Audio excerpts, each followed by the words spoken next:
May 27th, 1960, night. After lifting out, I again felt what I knew to be one of the rubbery entities on my back. No words or action, just the small body clinging warmly to my back. This time I did not get too frightened, and managed to pull at the thing slowly. I pulled and called to God to help me, at the insistence of several people who are more theologically inclined than I. Again, the thing stretched as I pulled, but didn't come off completely.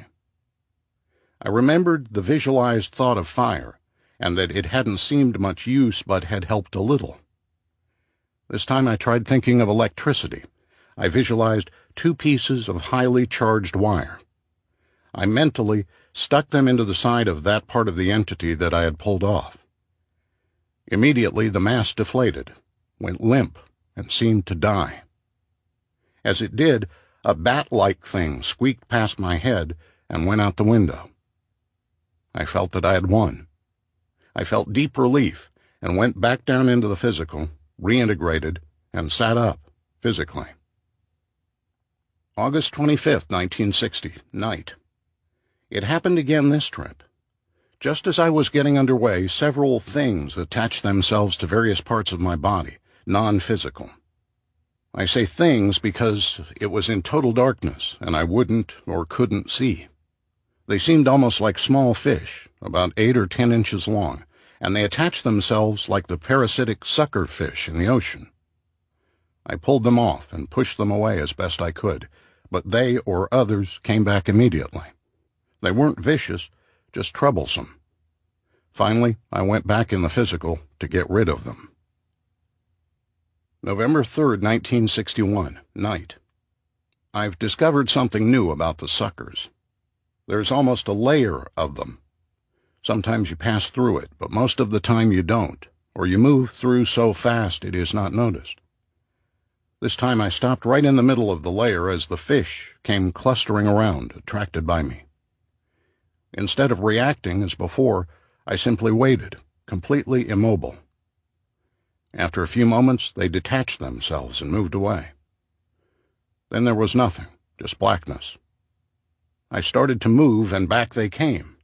I stopped, waited, and again they moved away. This time I moved slowly. 1 or 2 came back, but that is all.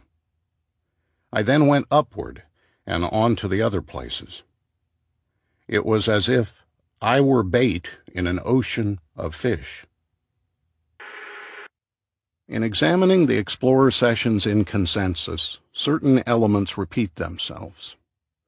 1. Whatever they may be, such non-physical third parties have the ability to radiate a warmth of friendliness that evokes complete trust, even with their lives, on the part of the explorers. 2. Such beings are first of all totally solicitous as to the well-being of the explorer and spend much time in attempting to advance the best mental and physical state of the human being with whom they are associated. 3. A being usually appears to the explorer in the form of a hooded figure whose face is hidden in shadow and apparently invisible to the explorer. Once the explorer becomes completely familiar with the feel of the entity, the hooded robe is discarded and the explorer can perceive nothing but still senses the radiation that is the entity. 4. In speaking to the explorer, the being is limited in vocabulary to that in the memory bank of said explorer. Therefore, it often shows hesitation in searching for the correct word to express what needs to be described, and often there is no such word in the memory of the individual. 5. During visits by certain of these beings, especially when they use the physical body to speak through, there is a change in body voltage and other biomonitoring data in the explorer. SSJCA 745, number 318. I have just experienced being sucked in a long tube and pushed the other way. I'm like in a cocoon. My hands feel they are clasped up tight. Remember doing that before. Feels kind of neat. Now I'm standing on my head. Now on my side. Darkness. But now I'm floating, but I'm in something. I feel someone looking at me, watching over me. Several people rode watching over me. They're looking down, but they came to see me. No figure, just communication, just his presence. I can see where we are going, or can I see the rest, or can they come here? He said, no, they want to watch me. They want to watch me in this limbo. Now they're all circled around, bending over, and now they're touching me. But I didn't see them, feel them. They're a nice, warm, friendly folk, friendly hands, but they were hands leading me someplace. Their presence was all around me, leading me someplace. It cares about me. The first thing that came is we're part of one another, but we're kind of lost in communicating with one another. It's there on the tip, but it's not out in the open. The white presence is trying to help us or pushing me. It's kind of a transparent feeling me. You're going to laugh at this. I've been practicing going in and out of this tunnel, back down and up there. They thought it was kind of important to practice that, so I've been zooming up and zooming down. My body looks like, through a telescope the long way, and kind of zoom in and then you zoom out. A hug, and I said, I'll see you later. SSMJL 1010 number 367. They're working on my feet now, 2 at the end. Each of them are taking my feet and just giving me a real good foot massage. And as their hands touch my feet, I tingle on my feet. These are energy light beings, and they're just very gentle, and they're working on a different level than my physical foot. They're working on my other body, my energy foot. And so they're doing some special kind of a touching of my feet now. They're working on my toes, barely touching my toes, but I can feel a lot of energy between their touch and my energy body. It feels good. It is a tingle. They're going to work on little spots on my feet, my toes, my big toe. Their fingers now are just working on my big toe.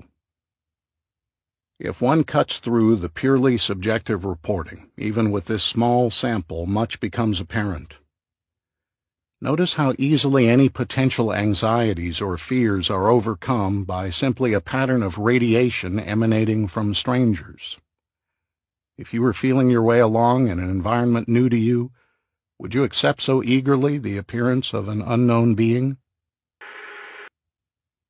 Who are the beings who know and use this technology? Some have admitted that they have never been a human being in physical life existence. Others were here thousands of years ago. Some have been in physical life existence in other parts of the universe in non-human form. Why are they interested in human life on Earth? Are there thousands of them? Millions? Billions? They apparently do have individuality of a sort. How did such a technology begin? Who developed it? Is there some restriction on our learning such technology and applying it here in time, space, Earth? Is this technology being applied constantly in other ways on Earth and in human affairs that we don't know about, and certainly of which we are not consciously aware?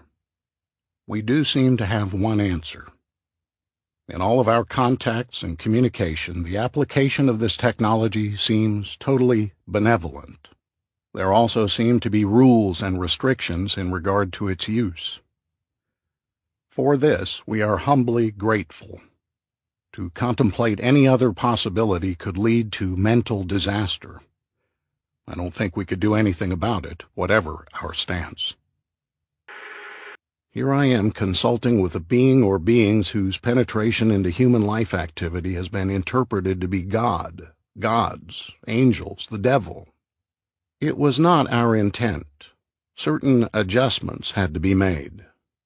Now it is UFOs and flying saucers, which is more in keeping with current cultural concepts. You would have lost that bet, Mr. Monroe. Such are manifestations of another pattern, of which you will soon become aware. I'd better let that one stay where it is and stick to the main point. Why adjustments, whatever that means? Because free will is such a vital part of the human learning experience. Deviations from the design are frequent and predicted, as you would express it. Such adjustments are no more than, the exact term is not there, fine-tuning. Yes, fine-tuning. I got a percept of an immense machine, infinitely complex and complicated, with inspects climbing all over it, in and out of it, turning a knob here, a valve there, taking off a filter and cleaning it, matching waveforms on an oscilloscope, checking materials input flow. Flow. That was it. Their concern was the flow of energy through the human experience. The idea of a machine wiped away completely, and there was the physical earth with the human energy rings encircling it, dreamlike in its quality. Your last percept indicates good progress.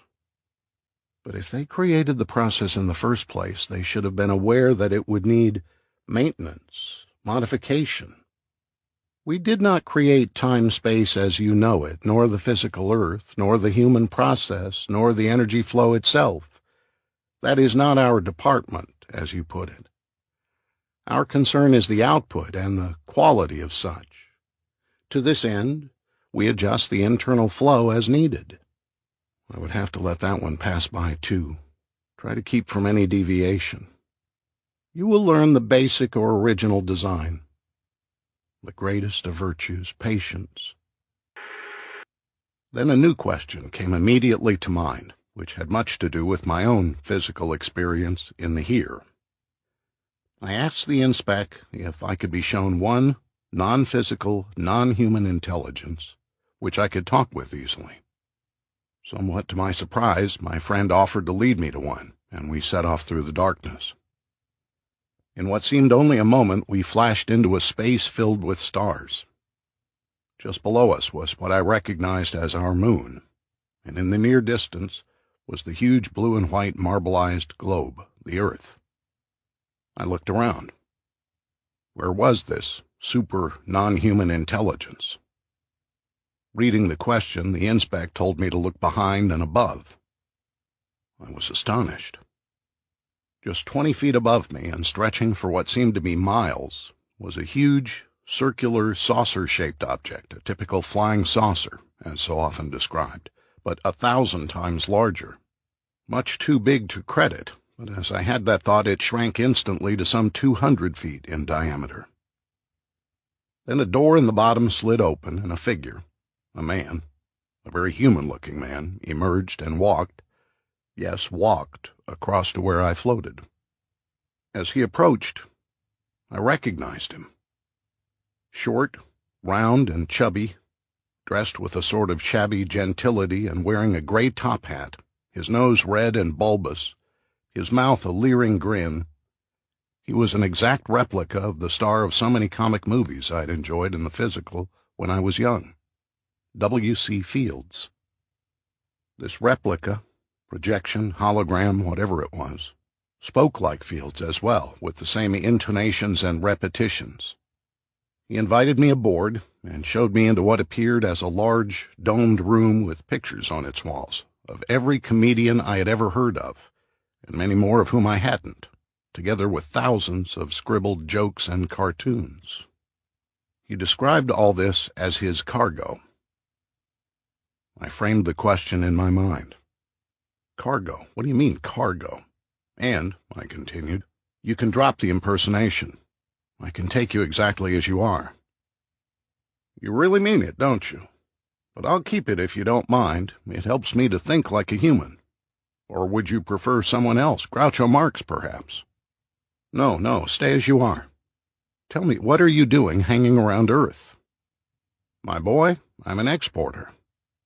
I see. What do you have that we need, apart from this spaceship? I must have used the wrong term. I export from here, not to, my friend. What possible thing could we have that is valuable to you? You're obviously way ahead of our technology. You use thought communication. We have nothing you could want or need. He scratched his nose. Well, sir, it's not easy to get it, but I do. Yes, sir, I do. We don't have any, and you can't imagine how valuable something is if you don't have any. Don't have any what? I've been gathering it for ages. It used to be very rare, but there's more of it about now. You've lost me. Sometimes you need to know the civilization to understand it. That's one of the problems. I still don't see. You humans have it. and it's very rare and valuable among the rest of the intelligent species in what you call the physical universe, and elsewhere. Very rare and valuable, sir. I'm a specialist in collection. You don't understand, I see. Let me explain. Please do. It's a 1 in a million product, and you humans have it. A sense of humor, jokes, fun, the best tonic there is for overloaded mind systems. It auto-erases the tension and pressure almost every time it's used.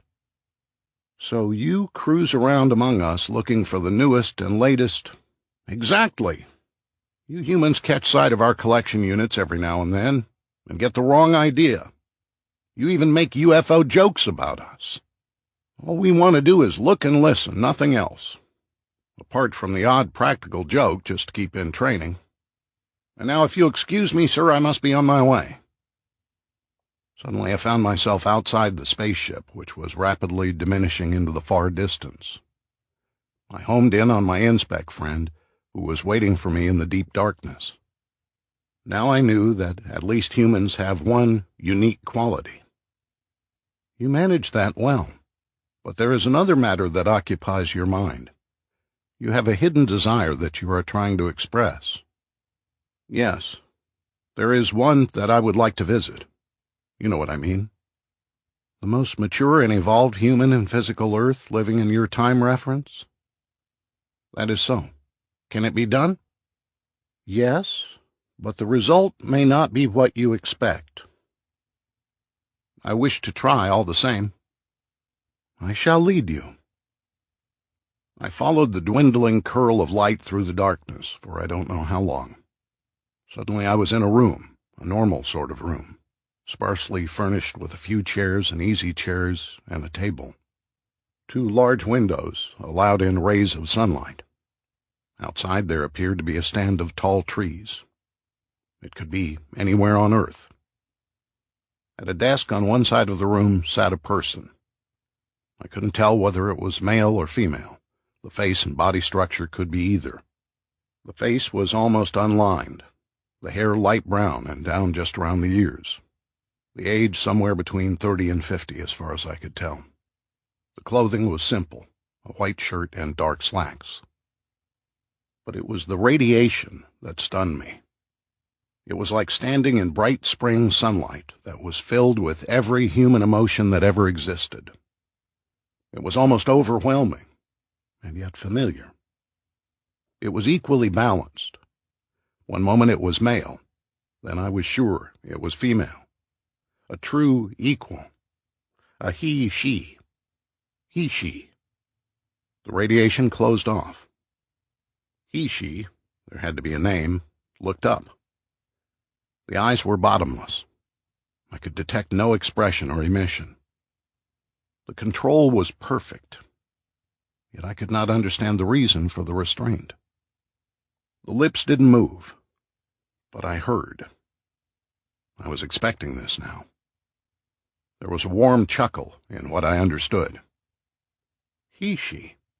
I've never had that name before. I meant no disrespect.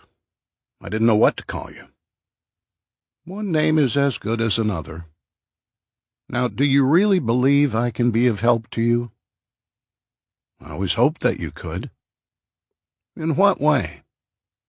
To answer a few questions. What good would my answers be to you? I don't know. You insist others obtain their own answers. Why should you be different? This struck home. It was as if my bluff had been called. You're right. What I'm really interested in is you, not answers to my questions. I am only one of your statistics, one of the 1 in a million types. Your friend has done well in locating me. I perceive you as Occidental, yet no one on Earth really believes you exist. But we have met before, just once, haven't we? You see, you are answering your own questions. Yet you have lived only one physical lifetime. You've not been recycled like the rest of us. But how do I know these things? You are reading my mind. Only a part of it and with your permission, I'm sure, one continuous lifetime for 1,800 years. How do you stay young? I keep changing jobs. That keeps anyone young. Is that a good answer? A great one. What a pleasure to meet you this way. What is your job now, if it may be called that? You might call me an organizer or facilitator, whichever you like. With your ability, I would think there is much you can do at this very moment. I keep busy. What? No, I can read it. You drive an ambulance. You're a late-night bartender, a psychiatric counselor, and you're just on your way to teach history at the university. And there's more. I like people. Wait. You flew gliders once at Harris Hill. I think I remember you. That's where it was. Just having a little fun. Where do you eat and sleep? I gave those up years ago. You must conduct fascinating lectures in history. I try to amuse and confuse with contradictions. Your next job. What kind of job will it be? Organizing, naturally. Introducing a variable, just as you do, such as this book or the mind-altering programs you disseminate, all add a variable into the lives of those who encounter them. Now, instead of all the questions, why don't you read what needs organizing and the goals to be achieved? I can give you what you call a rote about that, about a plan that doesn't involve communism or socialism, capitalism or dictatorship. They say it can't be done. That is what makes it worth the effort. It needs a unified, worldwide human endeavor. This will happen through recognized necessity, not through religions, race, or political beliefs, or force of arms. Necessity is severe stuff. The world would have to be in rough shape. That is the reason for waiting. The time will come. The process was becoming so smooth that it was hard to define when I actually left the body.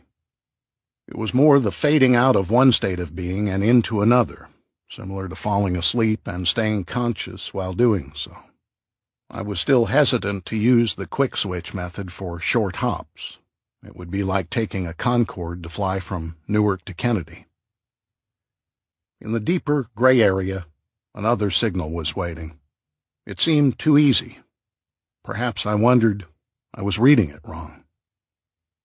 I was about to home in on the signal when somebody called. I turned and saw an odd kind of glow. It resolved into a man, small, sharp-featured, somewhere in middle age, with a squinty frown and curled lips. "Hey, you, where are you going?" I approached cautiously. "Where are you going?" "Hello." "Out looking for the secrets of the universe, is that it?" "I guess that's what I'm doing." "Good luck. I'm having a hard enough time without looking for anything more." "Why, what's the matter?" "The matter? I went and died, that's what's the matter." "What's wrong with that?" "Nothing wrong, except I sure wasn't ready for it." "Maybe we never are ready." "Well, I could have been, but nobody told me. Nobody told me it was going to be like this. Those bastards yelling and screaming about gates of heaven, hellfire, and damnation. They didn't know what they were talking about. Anyway, I wish you luck, because they could have told me like it is instead of giving me a bunch of hogwash." "Well, what's the problem?" "The problem? Look around you, that's the problem."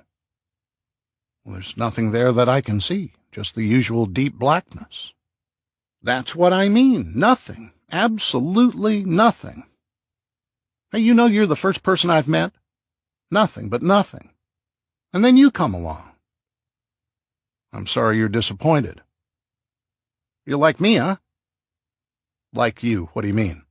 "You died. You just died, and you don't know what the hell to do." "It isn't quite like that." Come on. You're either dead or you're not." "I'm pretty sure I'm not." "You're not dead?" "No." "Then what the hell are you doing here?" That's a long story. He looked at me in disgust. I bet it is. You wouldn't be here if you weren't dead. It's a little more complicated than that. Tell me about it.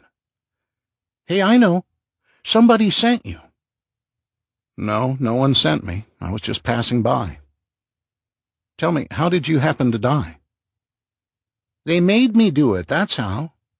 Lying around in a hospital for weeks and weeks. I wanted to go home, but no, they kept me there with all the tubes and needles stuck in me. So one night I just yanked them all out. On the night shift, nobody ever came around to see me on the night shift. Nobody, you know? Then what happened? I started coughing, and then I stopped. I thought, well, I'd better just slide the hell out of bed and get going. I must have jumped a bit because I went right through the ceiling and kept on going until I found myself here. When I went through the ceiling, that's when I knew I'd gone and died. Pretty smart, huh? That's right. Maybe you ought to come along with me. You would help me? You? Why? It ought to be better than staying here forever. I'm so damn mixed up. No heaven, no hell, nothing. Here, take my hand. No, you don't. Every time somebody tried to help me, it just meant trouble. You get out of here. I'm not forcing you. I'm only trying to be helpful. You keep your hands off me. You keep away. All right, whatever you say. Go on, get out of here. And you get somebody to tell you straight. Don't get taken in with the fancy talk. Nobody told me, and they could have. I would have listened, but no. Now I got to find out all by myself, and I sure as hell don't know how to do that. Don't even know where to start. I backed away, and the strange glow faded. When I returned later, it was gone. I've wondered since how he did get help. Enough was enough sometimes. Perhaps recounting these events will bring a little better understanding as to the idea of a bridge or bypass over these areas with caution signs posted along the way. It takes experience and finely honed reason to operate in such conditions, and mine were marginal at best. Any help comes from the top down, I thought, not from the bottom up. The distance ahead seemed endless, bringing me added strength to give increased impetus. But I must turn back. Let me explore a little farther before I do so. What? Blinding energy. I cannot move. A voice in my head. A cold, admonitory voice. I am the Lord thy God whom you serve. A feeling of intense pressure as if I am dissolving. Now I am in water. My lungs are full of water. I must have air. Get rid of the water. No, it can't be. It isn't so. There is no water. I have no lungs. I am being made to think that is where I am. It is an influence. I know it is not so. The pressure releases. I can feel fingers of energy probing for the core of me. I can stop this. Close the receptors. Close tight. I remember how. You do not remember. You do not remember. But I do. I remember the tests, the training experience from my eye there. They were so real. I am ready for this demanding energy. It cannot harm me. But what is this? What God can this be? It cannot harm me or affect me. Be calm, warm, friendly. Do you not accept me as your God? The idea of a God that threatens amuses me. I let this idea flow out. Do you not fear me? I release a picture of me blowing apart again and again into millions of fragments and reconstituting after every explosion.